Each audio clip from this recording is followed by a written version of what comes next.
শহরের বুকে এক ক্ষুদ্র ব্যবসায়ী দুষ্কৃতীদের হাতে আক্রান্ত হলেন। রবিবার রাতে এই ঘটনা ঘটে। আক্রান্ত ব্যবসায়ী সামাজিক মাধ্যমে লাইভ ভিডিও করে ঘটনার বিবরণ তুলে ধরেন এবং কয়েকজন দুষ্কৃতীর বিরুদ্ধে সরাসরি অভিযোগ করেন। জানা গেছে, ঘটনার পর তিনি স্থানীয় থানায় অভিযোগ দায়ের করেন। তবে এখনো পর্যন্ত অভিযুক্তদের বিরুদ্ধে কোনো পদক্ষেপ নেওয়া হয়নি বলে অভিযোগ উঠেছে। ভাই, আমি এসে সহায়কর্তলার বলবাইন। আমি সহায়কর্তলার একটা কার্যকর্তা, বিজেপি কার্যকর্তা। কিছুদিন আগে সহায়কর্তলা যুব মোর্চার প্রেসিডেন্ট সঞ্জয় ঘোষ ইয়ানো দাঁড়ায় সেটা আমরা ক্লাবের সামনে একটা দরবার করছিল, এর নামে আমি কমপ্লেন করছিলাম। দীক্ষা এই দরবারটা জড়াইছে আজকে আমার দোকানের সামনে।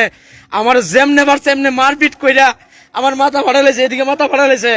এই তো আমার দোকানের অবস্থা কিটা করছে। রাত্রেবেলা 11, 11:30 সময় আয়া দেওয়া আমি আমার মানিক শাহ, ত্রিপুরা সরকারের মুখ্যমন্ত্রী মানিক শাহর কাছে আমার এতটুকুই আবেদন, এই সহায়কর্তলা যুব মোর্চার প্রেসিডেন্ট বানাইছে একটা সন্ত্রাসী। হ্যাঁ, সিপিএম এর থেকে উঠতে আইছে। হ্যাঁ, বিজেপির 18 আগের কার্যকর্তারে এইভাবে মারে।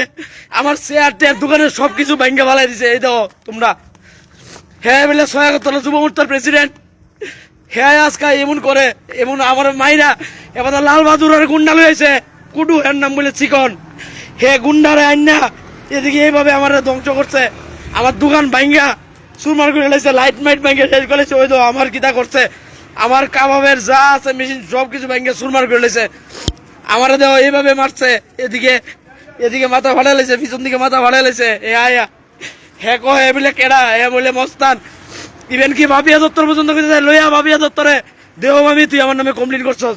আজকে এমন অবস্থা করছে।